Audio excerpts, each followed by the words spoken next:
শুরুতেই জানিয়ে দেব ইসরায়েলি স্থল বাহিনীর প্রধানের পদত্যাগ। জানিয়ে দেব গ্রেফতারি পরোয়ানার মধ্যেই মঙ্গোলিয়া পৌঁছেছেন ভ্লাদিমির পুতিন। এছাড়া রয়েছে পশ্চিম তীরে ফিলিস্তিনি সাংবাদিকদের উপর হামলা অব্যাহত, ইসরায়েলের সীমাহীন বর্বরতা চলছে। সর্বশেষ জানিয়ে দেব এবার নরেন্দ্র মোদীর পদত্যাগের দাবিতে উত্তাল হয়েছে মহারাষ্ট্র। এবার ইসরায়েলি স্থল বাহিনীর প্রধানের পদত্যাগ।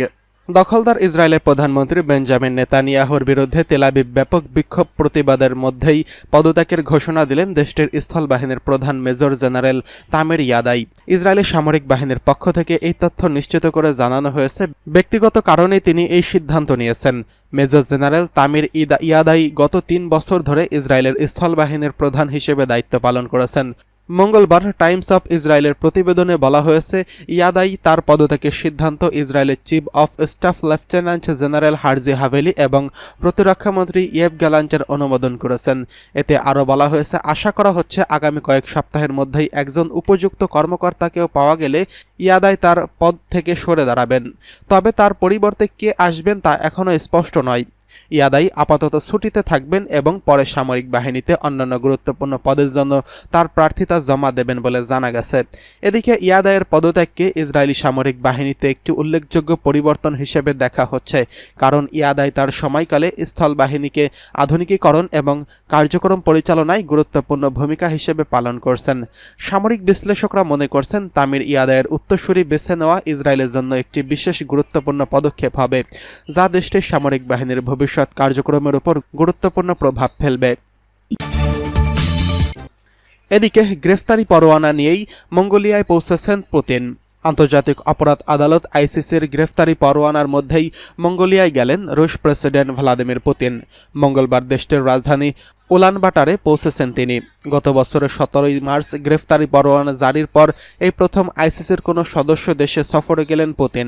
রাশিয়ার রাষ্ট্রীয় গণমাধ্যমে মঙ্গোলিয়ার রাজধানী উলানবাটর পুতিনকে বহনকারী বিমান অবতরণ করার খবর প্রচার করা হয়। ইউক্রেনীয় শিশুদের বেআইনিভাবে রাশিয়ায় সরে নিয়ে যাওয়ার দায়ে 2023 সালে পুতিনের বিরুদ্ধে গ্রেফতারি পরোয়ানা জারি করে আইসিসি। সাধারণত রোম চুক্তি অনুযায়ী যাদের বিরুদ্ধে গ্রেফতারি পরোয়ানা জারি করা হয়েছে তারা আইসিসির সদস্য যে কোনো রাষ্ট্রে পা রাখলে গ্রেফতারের শঙ্কা রয়েছে, তবে আদালতে কোনো দেশকে এই বিষয়ে চাপ প্রয়োগ করতে পারেন না।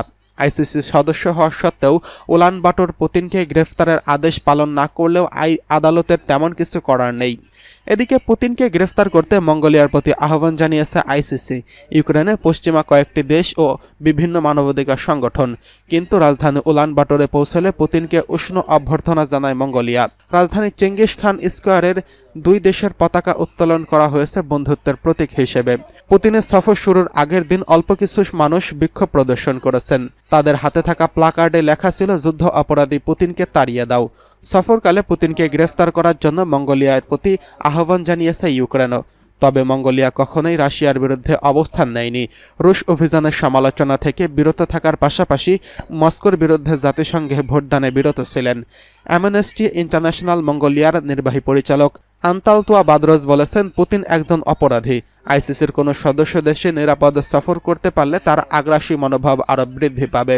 আইসিসির সদস্যরা গ্রেফতারি পরোয়ানা থাকা কোনো ব্যক্তিকে আইনের আওতায় আনতে চুক্তিবদ্ধ, তবে কোনো দেশকে এই শর্ত মেনে চলতে বাধ্য করার সামর্থ্য সংস্থাটির নেই। পুতিনের একজন মুখপাত্র গত সপ্তাহে জানিয়েছিলেন, সফরকালে রুশ প্রেসিডেন্টকে গ্রেফতারের ভয়ে থাকতে হবে বলে মনে করেন না ক্রেমলিন, কারণ সোভিয়েতের পতনের পর থেকে মঙ্গোলিয়া বেইজিং ও মস্কোর সুসম্পর্ক রেখে চলছে। এদিকে মঙ্গোলিয়া সফরের আগে সোমবার ইউক্রেনকে সতর্ক করেছেন ভ্লাদিমির পুতিন। রাশিয়াকে থামানো সম্ভব নয় বলে মন্তব্য করেছেন তিনি। সোমবার সাইবেরিয়ায় শিক্ষার্থীদের এক অনুষ্ঠানে বক্তব্য দেওয়ার সময় তিনি এই মন্তব্য করেছেন। পুতিন আরও বলেছেন, তার দেশের সেনারা পূর্ব ইউক্রেনের দিকে অগ্রসর হচ্ছে।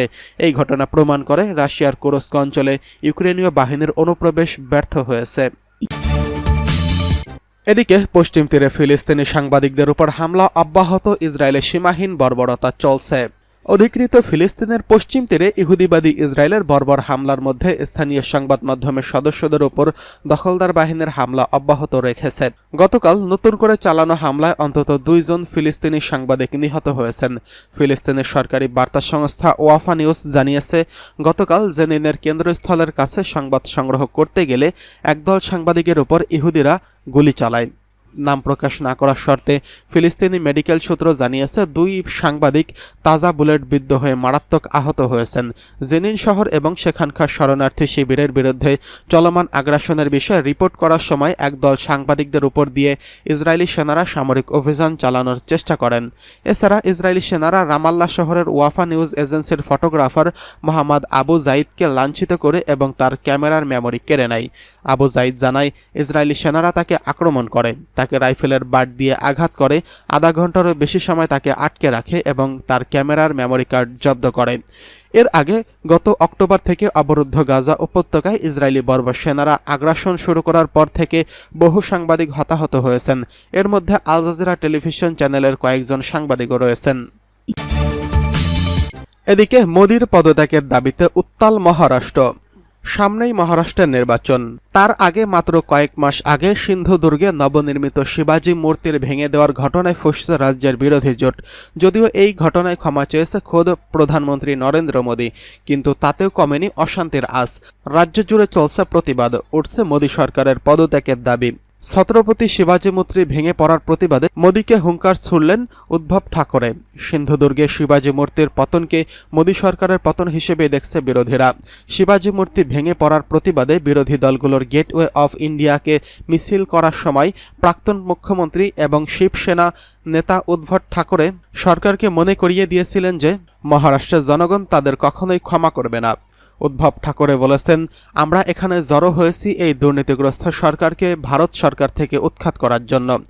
আসন্ন বিধানসভা নির্বাচনকে সামনে রেখে এই ধরনের প্রতিবাদ রাজনৈতিকভাবে উদ্দেশ্যপ্রণোদিত বলে অভিহিত করেছেন রাজ্য বিজেপির মুখপাত্র কেশব উপাধ্যায়।